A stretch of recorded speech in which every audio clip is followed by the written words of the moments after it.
Today in the studio, folks, I actually have a real treat for you. As always, this time, Mr. Dane Cook. I don't even need to introduce you. No need. I'll do it myself. People are going to be thinking, like, Dane Cook? Fuck yeah, Dane Cook. What's happening, Dane? Brad, good to see you again, man. Dude, if you guys don't know who this guy is, you're probably like 12 and just getting started. Dane Cook obviously needs no introduction. Actor, comedian, writer, influencer. From what I'm hearing, businessman, entrepreneur, survivor. Just a kid out of Arlington, Massachusetts, man, who carved out a piece of life here that I'm enjoying a tremendous 31-year victory lap on this gig. That's awesome, bro. So you just got back from Europe. What were you doing over there? Fun. It was fun, leisure. The special above it all took me 4 years to get off the ground. And I finally took a week off, and my fiance and I went and did some traveling. Was it masked up everywhere or no? No, it was good. And it was beautiful over there. The weather was great. We went to Bruges, Brussels. We were in London, and man, it was just, honestly, it was a much needed holiday, but now I'm back in the office. It looks like I'm in Mr. Megorium's Emporium in here, but I'm back at work. Dude, I've seen you a million times, a bunch of movies. What was your favorite movie, by the way, to film and to release? Comedy-wise, it had to have been, I did a film with Kate Hudson called My Best Friend's Girl, and I got to produce that with Lionsgate. So not only was I the lead in this film, this comedy, that I got, had a hand in writing, producing, but we filmed it in Boston. And I got to tell you, man, Brad, we filmed some days on certain street corners where I basically didn't even have enough money to buy a slice of pizza after a gig. And then suddenly I'm there with this big production making a huge comedy for cinema release. It was awesome. That would have to be the pick. Dude, how did that like transpire? Like, were you a struggling comedian in the beginning? Oh man, yeah. It's like, if you're not a struggling comedian, then you're not a comedian. It's like, that should be the whole title of that occupation, because there's so many years, man, where you're just chipping away, and you're trying to build up an act. You're trying to build up your stage persona. You're trying to understand the business of stand-up and then entertainment industry. So there's a lot of facets and a lot of failure and a lot of fucking up until you finally get a little bit of, a little piece of success. And then it's just, you have to do everything in your power to exploit that to see if you can have a career. That's what you call a bomb dizzle. Dane, when people say shit I think people should pay attention to, I drop a bomb. I love that. I didn't know that was coming, man. Because, dude, there's a lot of people listening to this podcast. They may not want to be comedians, but they definitely want to be known. They want to be famous. They want to be successful. A lot of them are scared. They don't even want to sell anything on commission basis only because they're worried that they might not make any money. Like, mindset nowadays is destroyed. What do you think's like who's the culprit in today's mindset? The culprit is phony media. I'm not going to just blame media. I'm going to blame facade media and this idea that success is the pomp and circumstance and the facade. The reality of true success is looking in the mirror early in your life or at any point that you're ready to finally pivot and move forward and go, who truly am I, judge and jury, and build off your actual persona.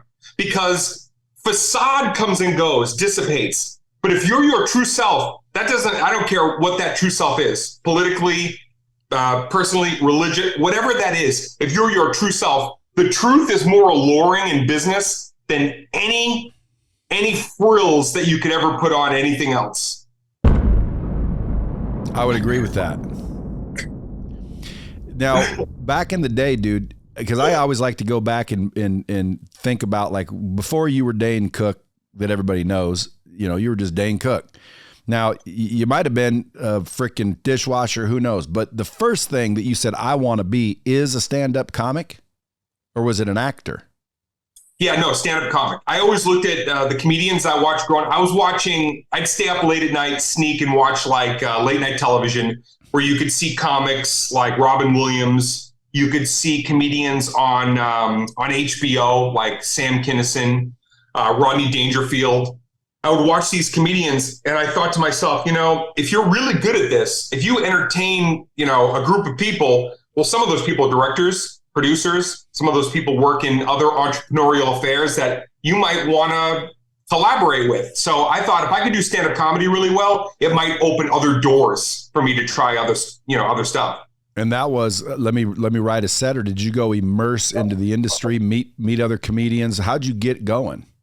Yeah, so that's a good question, man, because my graduating class, what that means is like, who did I come up with out of Boston? It was me, Bill Burr, Patrice O'Neill, Gary Gulman, the graduating class one before us, Joe Rogan, Louis C.K., Mark Maron. So all of us following in each other's wake, coming up behind the masters of stand-up comedy that came up through like the biggest and best era, the 80s of live stand-up comedy. So you had to deliver. If you didn't deliver, Boston would literally be like, get the fuck out of here. You're wasting the stage time. We don't want you here. Don't dilly-dally. We all came up like, and if you watch any of those guys' routines, watch any of us. We come from that Boston experience where you just got to keep getting those LPMs, laughs per minute. Do you have your first ever performance on video? I don't, no, but I have like the first year. Do you? Yes, I do.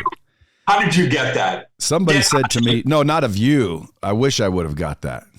I was going to say that would be extremely cool if I somehow dug up shit you don't even have. I would have to hit the bomb drop button over here. No, I was talking more about moi. You see, somebody said to me one time they were going to go do stand up, and I'm like, well, go ahead. Like, well, it ain't that easy. And I said, bro, it's easy. They said, dude, stand-up comedy, believe it or not, is the hardest form of public speaking on planet Earth. You have to be an extreme, and I'm like, dude, come on. You just get up there and be funny. You just get up there and say some shit. He said, dude, it's not that easy. I said, yeah, it is. He said, I dare you to come down to this comedy club. I'm able to get you on as one of the comedians, and I would like you to come down there and show me just how easy it is. So of course I went down there and did it. How many people, Brad, are in the crowd? I'd say about 200. Oh no. Oh, no. Okay. I'm already sweating for you. To me, real stand-up comedy is like in those little comedy clubs where you can't have 10,000 or seat arenas to pack. It's just like these small comedy clubs. You gotta bite the bullet to get in there. But oh yeah, I told you I did stand-up comedy. I got it queued up because you said, dude, on the podcast, I want to see it for the first time. Let's do it. And what I want you to do, Dane, is critique the shit. Like when you say pause, like just listen to it, critique it, and then tell me, should I pursue or let it go? A lot of people say to me, dude, I'm telling you right now, that is unbelievable for your first time. I can't even believe that's like legit. And I'm like, well, you're setting me up to be the bad guy here. Here we go. Hold on. Can you see my screen? Hold on. Here we go. Yeah. No, Can you see my screen? I see it already. Okay. All right. Now I'm gonna do what you tell me. So if you say like stop, I'll just hit pause and you do your thing. Hold on. Here we go. First of all, I can tell you already, you're in brown and black, which is maybe the worst combination of clothing and color that you That's not me. That's not you. Okay, good. Thank God. I don't wear pants that are colored like a turd. Hold on. He's about to introduce me. Now, by the way, look at this guy because he looks exactly like the dude in Christmas, that movie where you got kicked down the slide. Remember the one of the rifle? Like Ralphie. Yeah, that's Ralphie right there. Now, hold on. Let me see if I can get the volume up. Nope, I figured no volume. No volume? I got to hear it. The only way we can do this, dude, is if you because I'm all wired up. Pull it up on your screen. I can't do that. All right. Well, I guess we're screwed. We're screwed. Wait, let me just see you. Hold on. Well, you took the stage with a lot of confidence. I'll tell you that. Dude, you got to hear it, man. There's some funny ass shit. I wanted to see if you, a real comedian, thought this was actually funny. Hey, Edward, tell Marty I can't get the volume. See if he can help me real quick. CEO does stand-up comedy. No one expected this. Dude, it's not that important, but I would love to hear an actual comedian, especially Dane Cook, no less, to tell me, dude, that's funny, that's not funny. Because I made up the shit. How about we do this? Ready? After we're done, I will make a video of myself watching it, so you'll hear the audio, and you can fast clip it, and I'll do a 30-second review of your comedy routine. All right. If you can do it, it's cool. If not, no big deal. So right. Dane, let me ask you a question. Last time we spoke, you said that you've pretty much, I don't want to say you said invented, but it was kind of inferring that I can remember. Like you're now creating something that can literally help, artists not get dicked by the big dogs. Yeah. I've been working with a app developer, web developer for some time, probably about 3.5. Well, actually, no, coming up on 5 years now. That is unbelievable. Now is that's what'd you say? Oh wait, now I'm looking at the stand-up again. Let me see if this works now. Let's see if you can hear it. Okay. Can you hear me? I hear it. All right, here we go. Dane, critique this. And keep in mind, I didn't have a set. I walked up here literally. I mean, again, I did have in my mind what I wanted to say, but I did not have a set. This is not a set. I just made it up on the spot. All right, man, here we go. I don't do this clearly. This guy fucking says, I said, can I walk out there with that? He said, you got a creative license. And I said, fuck yeah. Now you hear the laughter. I thought that was stupid, but everyone's laughing. Creative license. That's called nervous laughter. I'm surprised to see all these people here, though. Brad. That's called nervous laughter. Because I'm so awkward right now. They don't know what's going on yet. But here's the good news: right off the bat, you took the mic out of the stand properly, because that's where a lot of people mess up. They go. So if I'm giving points, you're already off to the races. All right, good. Hold on. Like with all this COVID shit going on, right? Do I got fucking QAnon up in here? Ain't a mask in sight? Like you guys don't give a fuck? Huh? Dude, one of you motherfuckers have it. Y'all out there, yeah, wake up tomorrow, fuck babe.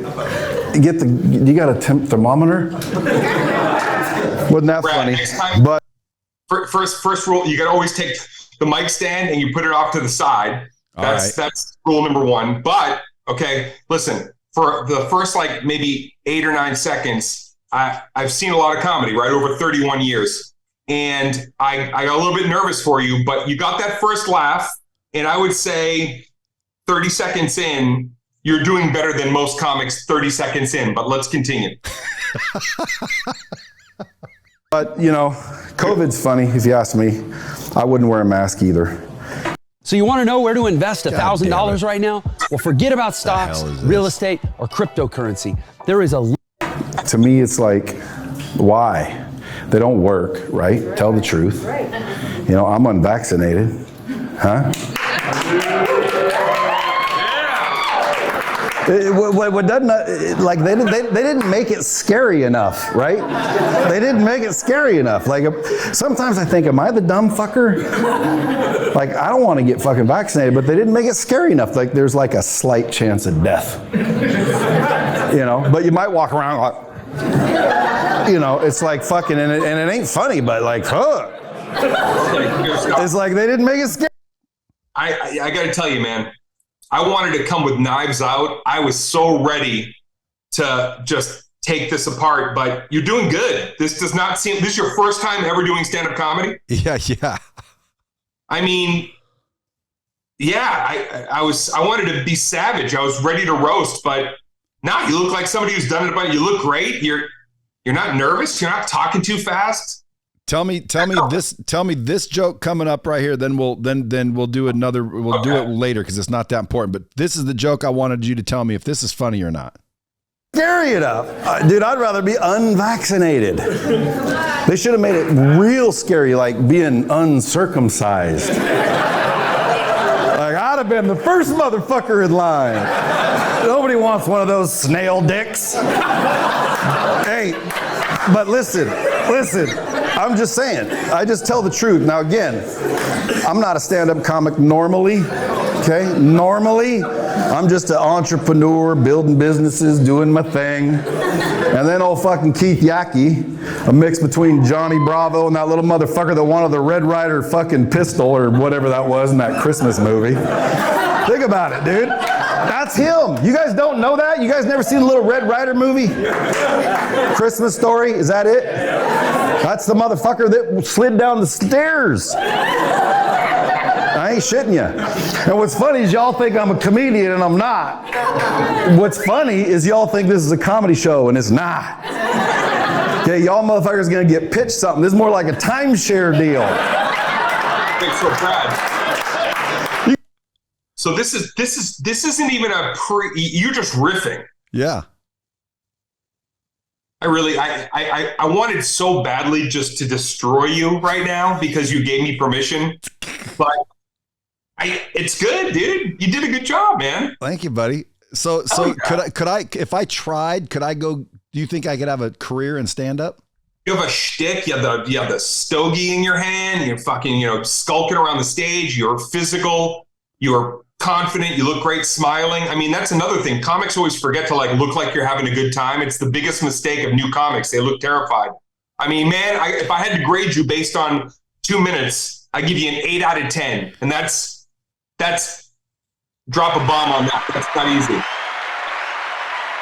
See, so again, Keith Yackey, I'm going to send him a little message. Say, go listen to Dane Cook talk about fucking old BL's performance. Dude, that's good. That's awesome. I appreciate that. Who's your favorite comedian of all time? Ooh, man. Favorite of all time? I love watching Carlin. Pryor and Carlin are so tied for me. Storytellers, not traditional joke slingers, funny off the cuff, funny in the formulaic written material, irreverent, transparent, personal but bombastic. Those are my guys. Now, dude, when you were, I would say, I don't even know how long ago it was, because I remember you being everywhere. Like you were freaking, everywhere. Would you agree? Oh man, yeah, no. I had an 8-year run where, when I look back at my old schedules from 98 all the way to 2008, actually, there was not a night off. There was no Sunday night, Sunday fun day, relax. It was just, I was in go time for a decade because I wanted to be able to stand the test of time, and I knew careers were ebbs and flows, and I rode that as long as I could, so that the rest of my life I could always look back on that era and be like, man, I left no stone unturned. So literal rock star lifestyle. All of it, except for the drugs. I've never had a drink or a drug in my life, but the rest of it, yes. Yeah. I'll be damned. My wife's the same way. And I always thought there's nobody like her. You've never had any alcohol or drug? Never tried, imbibed. No, I'm 50 and it's never touched my lips. Damn, that's something to be proud of right there. Is it because your parents raised you that way, or you just never really had the inkling? I'm a person that whatever I put myself into, and I knew this at a young age, I have to be the best for me at it. And if I drank and did drugs, I'd have to be the best at that as well. So I knew that if I imbibed even a little bit, I would probably be the guy standing on the roof. I am a golden god, jumping into the pool. I just knew that it was never my lane. So I never partook. So dude, you walk around obviously in public, everybody obviously recognizes you still. They're like, what the hell? So what do you tell people about what's going on right now? How do you why don't I see you on all these shows anymore? Where are you? Yeah, man. I mean, my new special is #1 downloaded in the world right now. Above it all is, when you talk about a dream come true moment, I've already hit this upper echelon with some incredible moments in my career. Then all of a sudden I'm sitting at the TCL Chinese Theater watching my special on an IMAX. I self-funded it. I got IMAX cameras. I got the best comedy director in the world.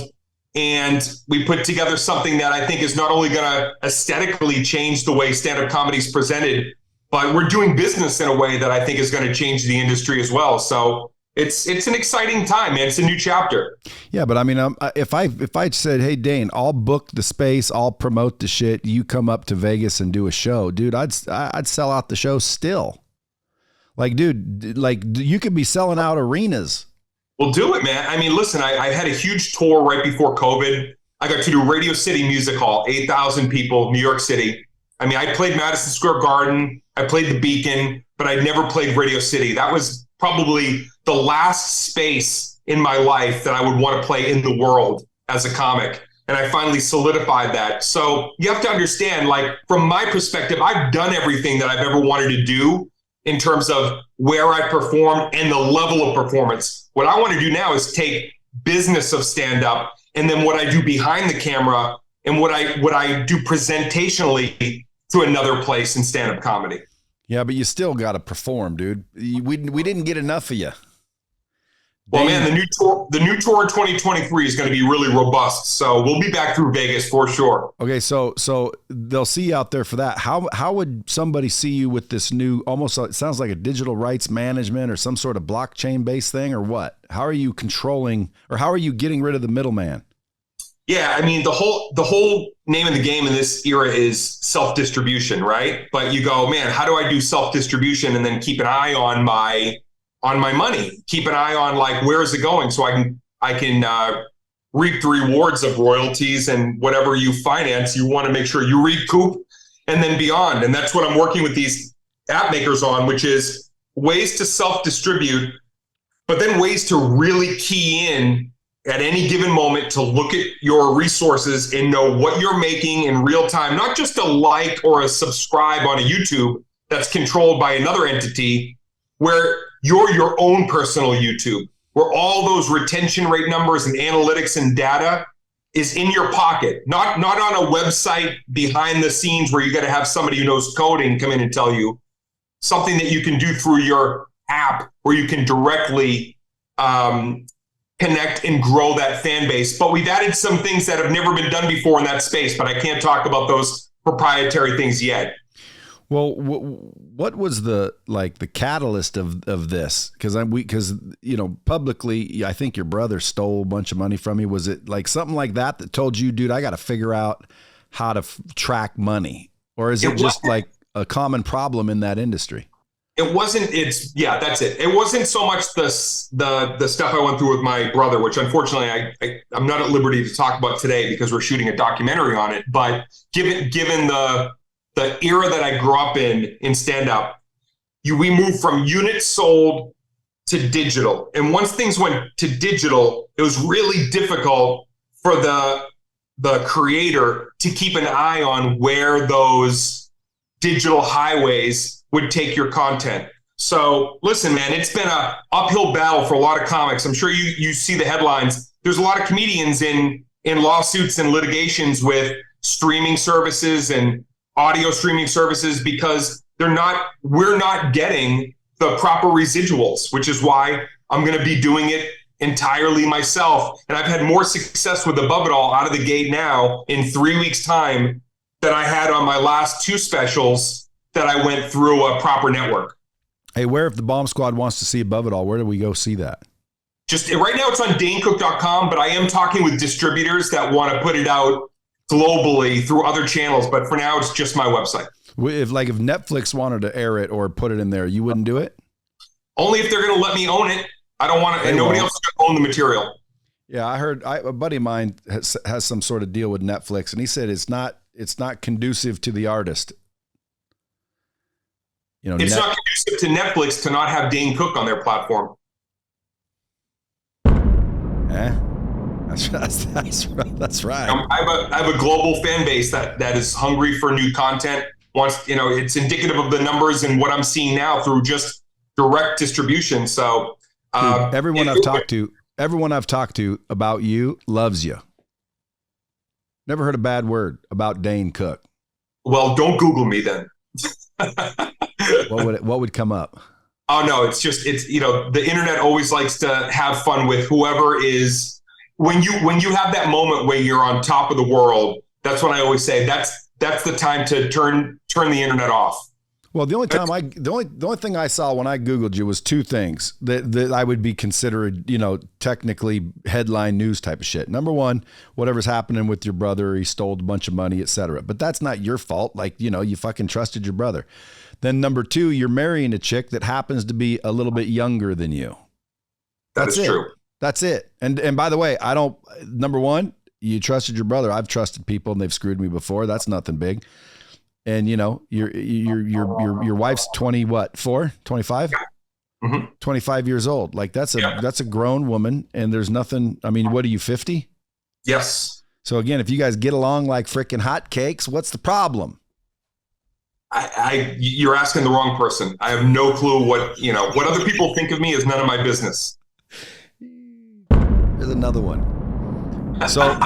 So dude, what is your goal? Again, do you want to be like a media giant with this application that basically tracks royalties? I'm taking this to what I call mogul status. And the only way you're going to get to mogul status in anything in your life, anybody listening who wants to be entrepreneurial, you can't just change the playing field. You have to own the fucking playing field. So don't spend so much time trying to build into somebody else's industry that they're going to own and operate. Take that extra effort. It's harder. It's a longer road. It's more sweat equity, but build your own playing field. And I promise you the success that you put on top of that is going to be twofold, because not only are you going to be able to find ways to distribute and get your commerce and build up clients and all that, but when things are up or down, you'll still be able to recalibrate the whole platform, the playing field, to what will work for you in the future. If you're under somebody else's umbrella and it's raining and they want to take a left and you're going right, you're getting wet. So you need to create that space. And I've created an environment that I'm hoping I can plug other artists into the channel that I'm creating and saying, it's not even about me taking a piece of anything. It's literally me providing a platform for other people to then go, I can take this data and now I can build what Dane has. I'm not even using what Dane has. I'm providing tools and opportunity for you to create a platform to build off. Dude, that's freaking awesome. That's going to do a lot of people a lot of good. Now, I hope so. Now, when you said you don't drink, when you don't drink, you never did drugs. You've been around, like, I was going to try to figure out, like, what are the most, crazy stories you got? But if you've never been drunk, you've got to been around people drunk. Like, have you been to these parties, or you just bail out? You're like, I ain't going to that because I don't drink. Or do you go and everybody else is drunk and you're stone cold sober walking around? Dude, I'm a eternal homebody. Even at the peak of everything, like the most intense years of my life and career, like I dip out of there. I perform, I do a show for 20,000 people. 30 minutes later, I'm drinking some tea back at the hotel. I used to just get back and watch The Wire or Sopranos. Like, people were still loading out of the arena, and I was already back. Just, I'm more of a homebody type. So you don't have a bunch of debauchery stories with celebrities and freaking mansions. I have my debauchery stories, but never based off of hazy memories. It was always places that I wanted to put myself in. Dude, I would never have known that about you. If someone would have said, what do you think? I would have assumed that you were a party animal. Yeah. To this day, sometimes people will say to me, hey, a friend of mine partied with you back in 2003 at blah, blah, blah, and said you guys did a bunch of coke and were drinking. I said, your friend's a liar. Never done it, man. Just never my jam. However, you were accused of being on Call of Duty, online version as a Call of Duty, talking to people. Guilty as charged. Up until last night, I was on the new Warzone. Is that out? Just came out yesterday. I was on it last night. Dude, I'm going to go get it. Dude, I haven't played Call of Duty in a long ass time. Out, man. Bro, what do you say to those people that are sitting home and not really got anything going on, and they use those video games as shit to fill their time? What would you say? Yeah, you have to reward yourself with stuff like that. What does that mean? That means you put in 5 days a week, morning, noon, and night, and you dedicate it to your dream. You dedicate it to whatever you think is going to provide you a lifetime of happiness, even when it's not making you happy. And you know what? You'll only know what that means if you're doing it. And then you take some time on the weekend. And what I do is I would always weigh it out early in my career. 5 days a week, kill it. And then Saturday afternoon, Sunday, I could grab some video games, maybe late night after a gig. But if you want anything in this world, we've heard this before, Brad, I know you've heard it, you got to put in the 10,000 hours. If you put in 9,000 hours, you might have a pretty good middle of the road, kind of sort of made it. But if you want to be the cock of the walk, you have to put in the time, effort, and energy to be beyond everybody else that's muddling through. Now, again, looking back over what you've accomplished, you say that now, it's like, okay, but when you were doing it, how did you know instinctually to do that? Is that what you did? Rejection. Yeah, rejection. That's what did it for me. I was rejected by the industry. I was rejected by, there was no ladder for me. At a certain point, I had this act, I had a stage presence, and there was nothing going on. I wasn't flatlining in a career. I just wasn't advancing. I came to Hollywood kind of naively thinking, I'm going to be next. I'm the show works. I'm affable. I grew up with a generation of comedy fans. This industry was like, nah. And it was after 2 years of pretty much just kind of, not depressed, but like pretty low, realizing, the only way I'm ever going to get on a platform is to create my own hub where fans can come and find me. And so first and foremost, in anything that you're trying to put together in life, at any point in your life, my dad used to say to me, nothing attracts a crowd like a crowd. Nothing attracts a crowd like a crowd. So you try to figure out who are those first people that I can bring into my experience. And sometimes that's a test audience. Sometimes that's your first clientele. And if it works with them, then you have to almost exploit that and create a street team in any way you can to bring more people and build that crowd. But you're never going to get that unless what's happening in the center point, once people look to you, once people like whip snap to you, you've got 2 seconds to get somebody's attention in this world. If they're going to take the time to stop and go, what are you about? You better fucking bring something that is needed, unique, astonishing, grand slam, holy shit moment. Because if you're mediocre, even though they say mediocrity rules, the thing about that saying that they don't tell you is, yeah, mediocrity does rule. But have you ever seen what mediocrity pays? You want to be in that pit with everybody else in mediocre? Wow. Yeah, mediocrity rules at below minimum wage. That's no way to be. You got to excel, and if you're going to bring people to whatever it is that you do, you got to be the best at what you do. What would you say, like, how do you get prepared for that? How would one be prepared for that? Besides the ass handing of life, the spanking machine of just like what rejection and failure means, it really is about educating yourself, not only in the thing that you love, whether you build with your hands or you're a performer, a songwriter, culinary, whatever it is. Not only do you have to educate yourself to know the ins and outs of that kitchen, of that landscape to build off of, that stage to perform on. You have to know the history. You have to know the history of two things. You have to know the history of that occupation. You also have to know your personal history and realize what your personal philosophy and constitution really is. What does that mean? Positive affirmations, waking up in the morning, judge and jury, looking at yourself, truly looking at yourself in the mirror and realizing, who am I? Who am I as an individual? And what am I bringing to this, the party, the table of life? What am I truly participating? What am I bringing? If you don't know what you bring to the table, you don't know what to leave that table with. So you got to have sense of self and self-actualization from sense of self.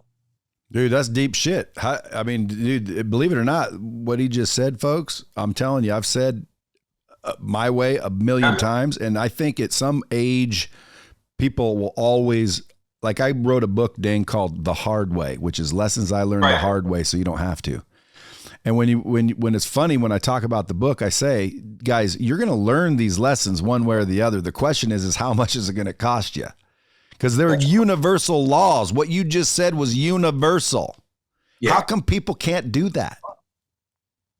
Because people go through life with some form of trauma, hardship, something that capsized them, or, ready, something that they did that they feel remorse or guilt or frustration, and they can't even find a way to alleviate themselves. So how are you going to fill those spaces around you with accomplishment if you're just bullshit carrying bullshit? Ready?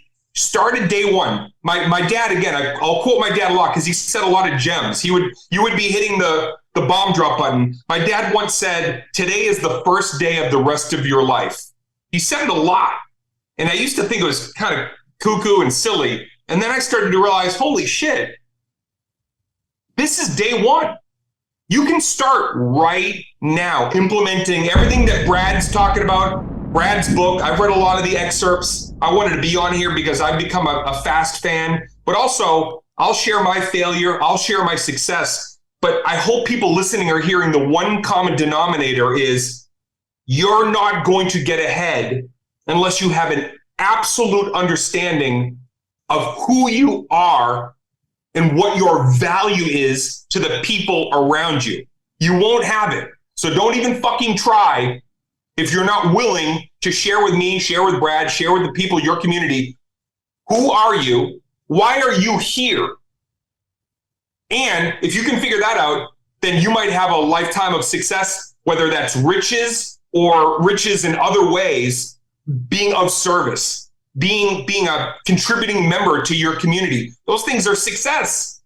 Those things feel amazing.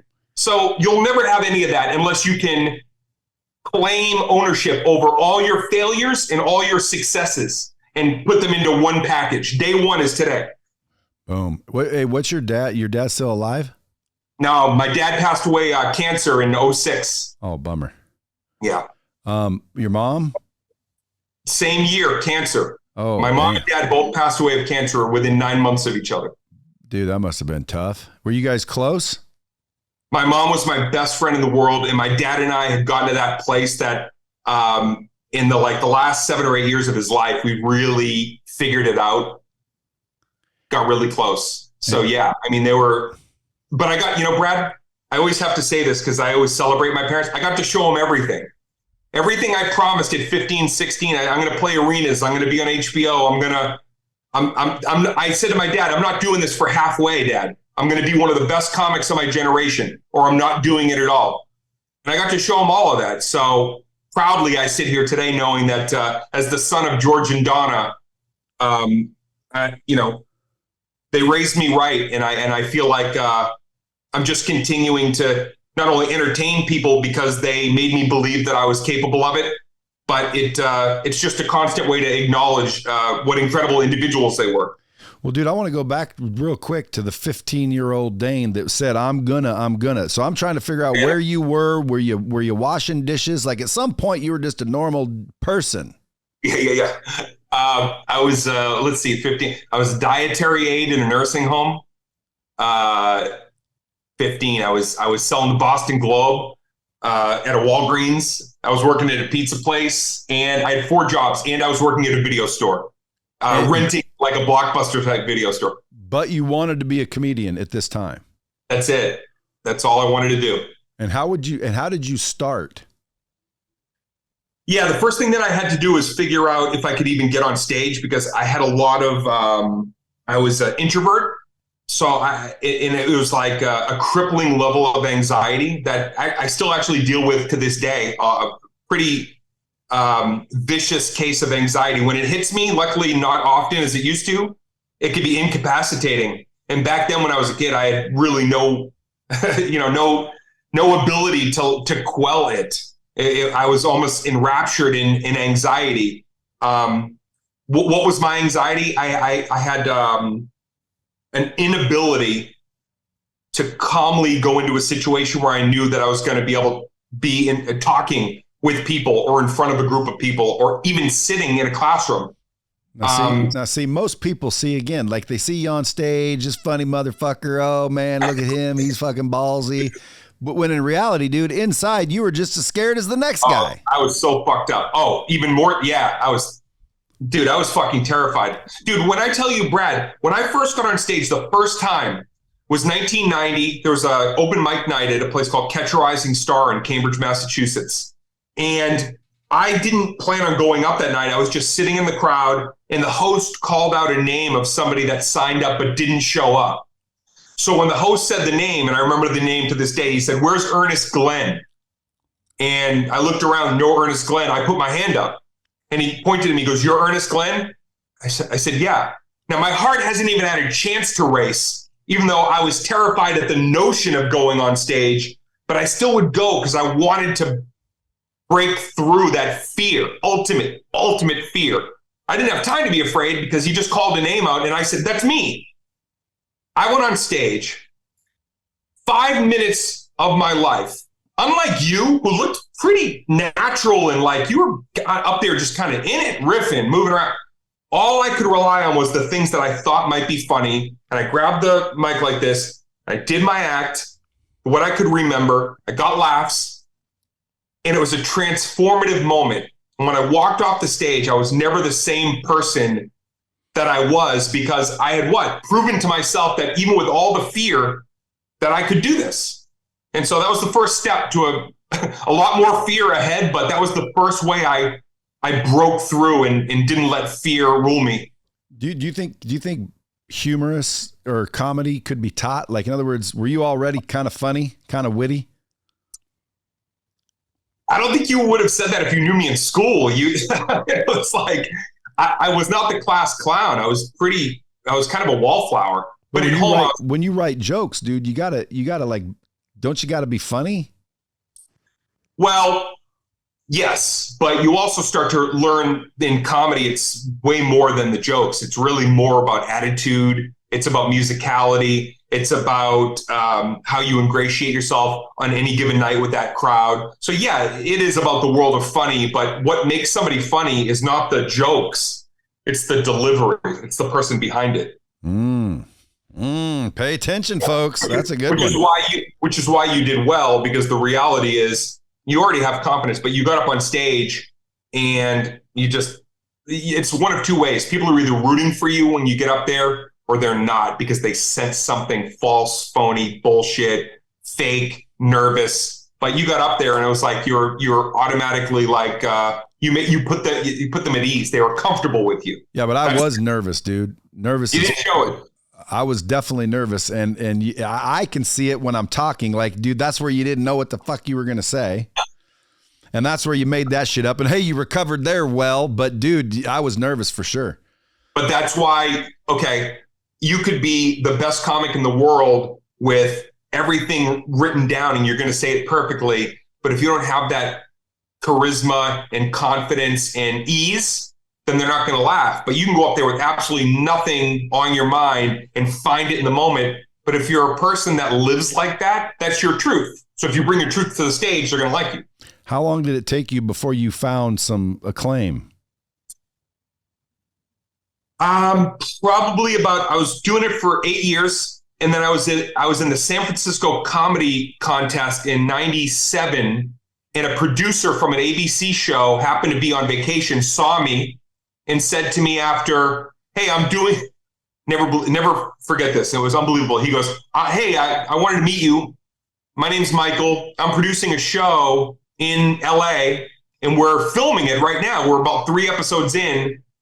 And we need a character on the show that brings some energy. Have you ever done any acting?" I'd never done acting except for stage. I'd never been on a TV set ever. I said, "No, I've never done television acting, but I've done stage stuff." I said, "Who's the show with?" And he goes, "Betty White." I was like, Golden Girls is one of the funniest shows of all time. And of course, she had such an illustrious career. 3 months later, I'm on set working with Betty White. So these guys gave me my shot, my first TV show. That brought me to LA, and I wouldn't have stayed in LA if it wasn't for that show, and gave me a career and started everything next level. And then how long from that did you start to feel like recognized everywhere, being able to sell 20,000 person arena seats? Yeah, that's when I told you, like, when everything kind of dropped was, I thought because I did that show with Betty White, I'm set. I'm like, I'm in. I'm made. The industry must do like, they must get together and do a lunch and sit there and go, add Dane Cook to the list. He's doing very well. He's in. But after that show, it didn't get picked up. It did 1 year. This was kind of funny. Ready, Brad? 1 year it gets, and then it gets canceled or not picked up, not canceled. Just, they're not going to do it anymore. So I'm out of work. Nothing's happening. No phone is ringing. Nothing. Bill Burr, who I started with in Boston, he had done a show that same year with Molly Ringwald. Remember her from Breakfast Club? Of course. His show got canceled after 5 episodes. A year into this incredible career, Bill and I are at the gym. And we're at this place that's no longer here in LA. It was called Bulldog. And we're doing crunches. And we're just next to each other, just doing crunches. And we both stop, and I look over at Burr and I go, we're both already failed sitcom actors. And we thought that was like going to be the end of our career because nothing was happening. I mean, look at Burr. It took him so many more years after. We both thought 98 we were set. It wasn't until 2000 that I realized, man, shit. I have to create my own playing field because there's nothing coming from this. Wow. See, more people need to understand what that means and do it. Because again, I tell people, like, if you're not invited to the party, throw your own fucking party. Hit the bomb button right there, man. That's it. A lot of people out there, dude, they're just sitting around waiting for some shit to come fall in their lap. They're not willing to bite the bullet, feel uncomfortable, and do what it takes to kick the door in. I'll tell you this. Ready? You change your life. Anybody listening, if you're in that moment, okay, and you're here and like, all right, first day of the rest of my life, you know, overcoming, and for $1, I'll change your life. For $1, you go and you buy a pad, any size pad of paper, and you buy a fucking pencil. Okay, it's $1. You go home, you sit down, and you just purge. You write everything you can on one page that you like about yourself, that you don't, what you contribute and what you don't, the things that you know are highlight moments already in your life and what you regret. And you can burn that after, you can tear it up, you can put it in the shredder. Nobody ever needs to see that. Once something's out of here and on a page and in the world, call it whatever you want, the universe collaborating or what. No, it's creating a ripple effect because once something is actual and it exists, it takes you somewhere. So put all that down on paper, and that's the start of truth right there. Damn, dude, we're carpet bombing this shit. $1, man. I'm telling you, I did it. I sat down, but you have to. People say like, I've done therapy over the years. I've been in Al-Anon meetings. I've gone to AA meetings. I've gone to every kind of meeting with every groups. I've done everything because I love human behavior. I love healing. I love seeing people overcome, especially the worst possible odds and obstacles. For $1, you can get the best self-help ever. But only you will fucking know at the end of that page, were you honest? If you were not, and you didn't put everything every hope, every despair, every who am I, I forgive, if it's not all on that page and you know it in your mind and it's not written down, you're not done. Are you limited to a page? Hey, if you want to fill up many pages, start writing that manifesto, whatever you got to put down. But I really believe it's about exorcising the demons, and it's about infiltrating positivity. And you have to keep those things. You have to know where you're frail and where you're weak so you can bring in strength.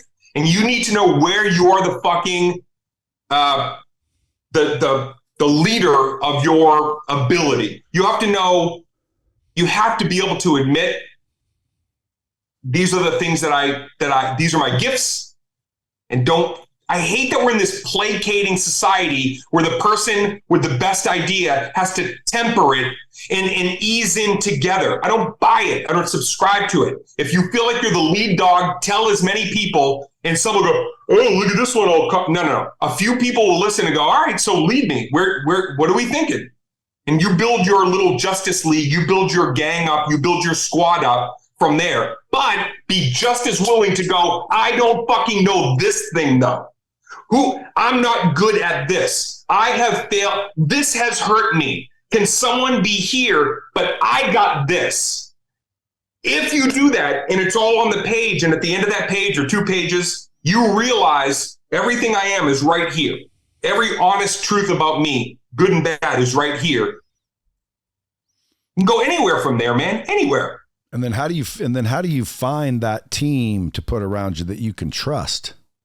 Yeah, early on in your life, I'm sure as men, we've heard this too. I love these conversations with men as men, being vulnerable. Vulnerability is the best strength that you can have. The most strong you'll be, no gym day will ever, you be vulnerable. But we're taught early, when you give your power to somebody, they could harm you, they could hurt, they could put the boot on the neck. Good. Beat me the fuck up. I'm giving you my power. I'm showing you who I am. It's a fast track to you showing me, do you want to hurt me? Go ahead. Do it. Because I want you out. Because there's 8 spaces around me. And I want to fill every single one of those with a person that I want close to me. So if you don't give your power, if you don't share your truth, even though it's hard and scary, nobody's going to ever really know you. You're never going to have the right soldiers by you. And you're never going to be the right soldier for somebody else because you're false. So who's going to want you on their team if you're false? Dang, dude. Come on, that's deep wisdom. Deep wisdom. That's it, man. Dude, did you get that in therapy? You said you went to therapy? I get it 2 places, in therapy, and comedy is also my therapy. I've been really the last 15 years, the second half of my career is just being like pretty stark on stage. And even though there's a lot of jokes, there's a lot of I'll be self-deprecating, talk about the stupid shit that I've done. I was going to get some help for my self-esteem once, but I didn't think I was worth it. Hey, now I saw the gears turning on that one, man. I seen you prepped. You were ready for that one. Well, I've never been to therapy, but my buddy went to therapy the other day. He thought it would be funny to walk in there wearing saran wrap underwear. The doctor came out and said, I can clearly see your nuts. Oh, God. Don't use that on stage, Brad, please. No. How do you know if shit's funny or not funny? Like, Louie Anderson, or you knew Louie Anderson, no? Yeah. Well, I got to meet Louie through a guy by the name of Abraham Geisness. Okay. And so I'm hanging out with Louie. He said, come open for me, Brad. I dare you, and he was cool. But dude, Louie was funny. Louie was a funny dude. Louie wrote a couple things about Louie Anderson that people don't realize. He wrote a book called Letters to My Father, about being adult child of an alcoholic. I read that when I was like 22 and understood that I also was an adult child of an alcoholic. But people don't realize this about Louie Anderson. He made his career because nobody wanted to give him a special. He went to PBS and he basically pitched to them, if you give me the content, give me the tape, I'll do a free show for PBS. PBS didn't do comedy specials, but they basically were like, all right, you're clean, you're very likable. Louie Anderson did a special. He said, I don't want any money for it. I just want the footage and I own the footage. They said, okay, done deal. It aired once on PBS. He took it to Showtime. He sold it to Showtime, made a lot of money, and then continued to write books and do stand-up comedy throughout an entirely incredible career that took him to a lot of places. People don't give him enough credit. He's one of the first people I looked at is he took it upon himself to create his own playing field by going to PBS when nobody else was going to give Louie Anderson a special. He found a place that would. Well, the reason I brought him up is because we were golfing, believe it or not. And I was running some jokes or some material, I'd say. They're not jokes. Like, I'm not a comedian. I don't write jokes. I have material. And to me, there's just funny things. And he kind of almost discouraged my line of thinking. You know, is your normal, you know, balls, shit stains, probably the what everyone thinks up in the beginning. Because to me, dude, shit stains are funny. So I'm sitting there talking to him about, you know, I want to say something about, like, you know, did you guys know, I'm not sure if you're aware, but, and I do it in that skit right there, by the way. 92% of men, apparently, and you're sounding all official, so they don't expect it, you know, have shit stains in their underwear. And everyone starts laughing. And then I said, now, my question is, who counted? Like, who counted? Can you imagine that job, dude? You're a fucking shit stain counter. Like, you know, in 6 months, if you do really good, you can freaking get promoted to count some corn, maybe. I don't know. He didn't think that was funny. Didn't think that was funny. Yeah. No, he didn't think that was funny. Matter of fact, he said, but he was a clean comic as well. Yeah, but he didn't like my humor. And literally, that's back when I was like thinking, dude, maybe I will be a stand-up. Because when I was a little kid, dude, I always thought I was going to be a movie star. Went down, got a couple roles, you know, was doing well. And then a producer's son got out of a drug rehab and he took my part, and fucking, I said, you know, that's bullshit. And they said, well, you know, he's the producer. He's the one that decides. And I thought to myself, okay, well then I'm going to go get to be a fucking millionaire real quick, and I'll come back and produce my own shit. I just didn't know it'd take 100 fucking years. So here I am. Finally, now I can afford to produce a movie, and I'm going to one day. Dude, if you want to be in it, dude, I'd love to grab you. But I want to freaking produce a movie where I'm in it, and you can't stop me from being in it because I'm fucking paying for it. However, I also want it to be funny. I want it to be real. I want it to be good. I want the dialogue to be raw. You know what I'm saying? I don't know where I was going with that. Damn it. I got the title. Ready? Yeah. It's called Johnny Shitstain. Johnny shit stain. No, I probably wouldn't bring up shit stains. However, I think, and this is where I'm leading, I think shit stains are funny. If you think something's funny, when you go out on stage, do you think you should just own what you think's funny and fuck them if they don't think that's funny? Or do you think you should try and figure out what everybody thinks is funny? It's definitely different. Every comic could answer this so entirely differently, because some comics believe in performance art being, you know, whatever, like, you know, like you're hitting a buzzer and some people are going to laugh and you're going to turn some people off. If you want to be a person who entertains the masses, I believe you could talk about anything as long as there's no malice. Okay. The key is malice. If you have malice, if you're delivering something not for the purpose of joy or the enthusiasm, entertainment, then you're screwed. And people are going to pigeonhole you and put you down. George Carlin is one of the architects of stand-up comedy, one of the greatest, maybe the greatest to ever do it with Pryor. They could be dirty. They talked about, you know, he'd do fart sounds. And this is George Carlin. He's like prolific. So it's like, that's all hullabaloo. I love Louie Anderson, but comics can't tell other comics what truly is funny in your heart or in mine. Dude, I smoked a joint with George Carlin. What? This My is buddy, a story. Dude, I was at a car dealership working. Some dude said George Carlin's his friend. I'm like, yeah, right. He goes, no, he's coming up, dude. You want to go down there and watch the show? I'm like, fuck yeah, I want to watch the show. So we go down to watch the show. The whole time I'm thinking this dude's full of shit. We're watching the show in the thing, and I'm thinking he just fucking got tickets. Like, he still doesn't know George fucking Carlin. And after the show, he said, come on. And he got up, and sure enough, dude, we fucking walked back and smoked a joint with George Carlin. And did he, any gems? Did he give you any like one-liners, or what happened there? No, because I don't like fanboy, and I don't like get too into that. So I just kind of, you know, was smiling and listening and letting them talk because they were catching up. And sure enough, this dude did really know him real well. So I just kind of sat there, shut up, and, you know, when they passed me the joint, I took it. Yee. But, like, you know, and again, I've smoked weed, I've done drugs, experimental growing up. You know, nothing major, but when George Carlin passes you a joint, I say you take it. I would probably do the same thing. I think that would have been the end of my self-made life of abstinence from drugs or alcohol. That's incredible.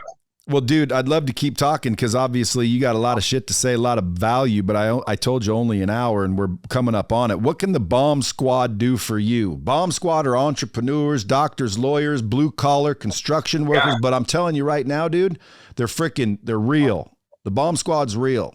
I know. What can they do for you?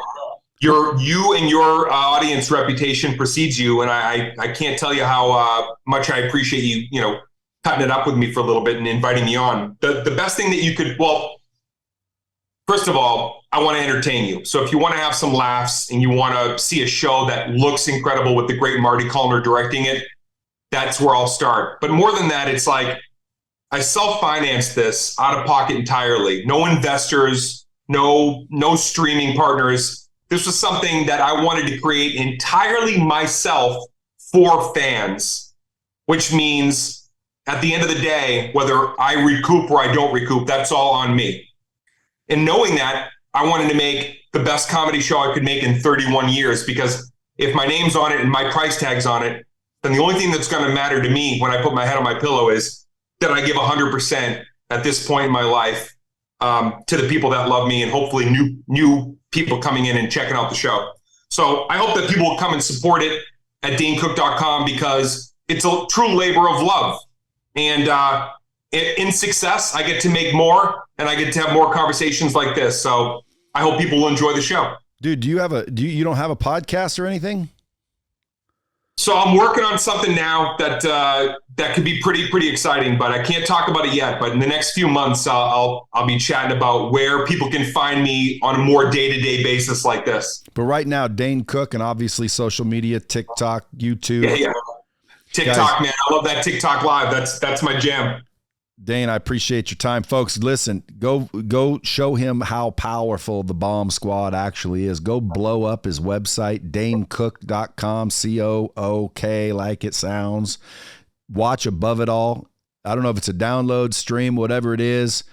I'll do some sort of freaking promotion between, I was going to think of something to where, like, dude, you got a lot of fucking fans, man. We could publicize that to where, like, one lucky winner gets to go fucking hang with Dane Cook.